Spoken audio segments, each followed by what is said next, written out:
Go. Have you ever been in an elevator? What did you notice? Was it the weird smell, all the lit up buttons, or perhaps music playing in the background? Well, today I'm going to talk to you about that music. It's known as classical music. And we will look into the lives of Mozart and Beethoven and how they helped shape the future of classical music. Classical music affects everyone. It is proven to boost brain power and help with short-term memory. According to Sylvia Francesca Malone, who performed a study on the effects of classical music on the brain. I have done extensive research on this topic and previously took a course in music appreciation which widened my knowledge on the subject. So today I would like to share with you some background information on classical music and a look into the lives of Mozart and Beethoven.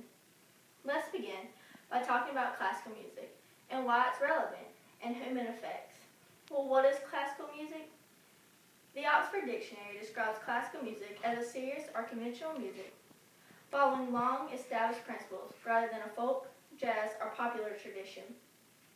On a more specific note, classical music can be defined as written in European tradition during a period lasting approximately from 1750 to 1830, when forms such as the symphony, concerto, and sonata were standardized.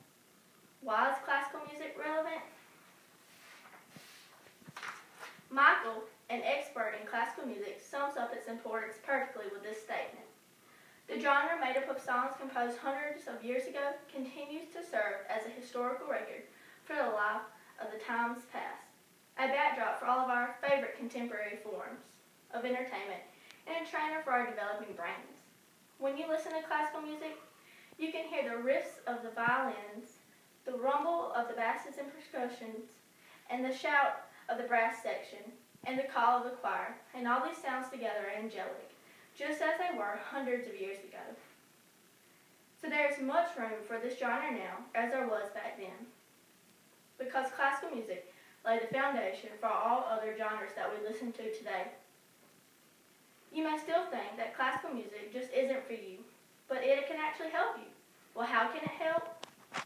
Classical music affects the brain's organization and abilities through its melody and rhythm. The rhythm raises the level of serotonin produced in the brain. Serotonin is a neurotransmitter involved in the transmissions of nerve impulses that help maintain a happy feeling. So when the brain produces serotonin, tension is eased. In fact, depression is a consequence of a low amount of this hormone. So classical music helps you stay happy.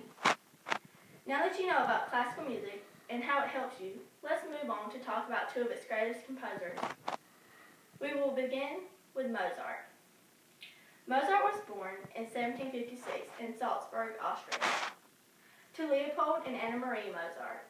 Leopold was a musician and saw promise in his young son, and enrolled him in harpsichord lessons. And at age 4, Mozart started composing, which was amazing for someone his age. Mozart went on tour in 1762.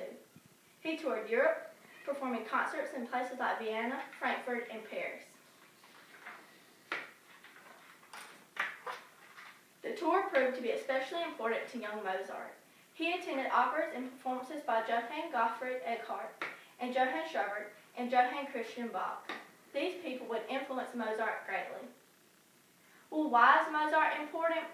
He was able to do what many other composers couldn't. He wasn't afraid to step out of the box. He was a master at transforming others' works into masterpieces, and Mozart expertly combined various forms of music. He is considered the inventor of the piano concertos, and is remembered for his melodic beauty, his rich texture, and innovativeness in formal perfection of improvisation. The next great composer we will talk about is Beethoven. Beethoven was born in Bonn, Germany in 1770 to Johann von Beethoven and Maria Magdalena Carrick. Just like Mozart, Beethoven was born into a musical family, but Beethoven's father was a violent drunk, and as a child, Beethoven spent long hours practicing under his father. When he was 17, he set off for Vienna, and in Vienna he met Mozart, and Mozart was greatly impressed by Beethoven's skill.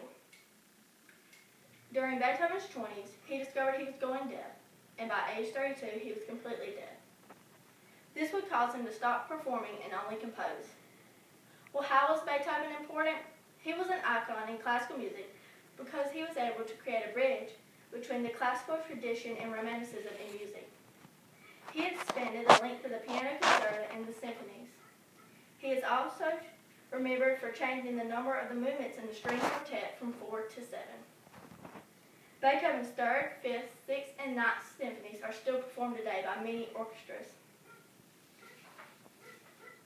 So in conclusion, today we have learned how classical music can help you. We have looked into the lives of two of its greatest composers, Mozart and Beethoven. They helped lay the foundation for many genres that we listen to today. And I will leave you by a quote by Hans Christian Andersen. Where words fail, music speaks.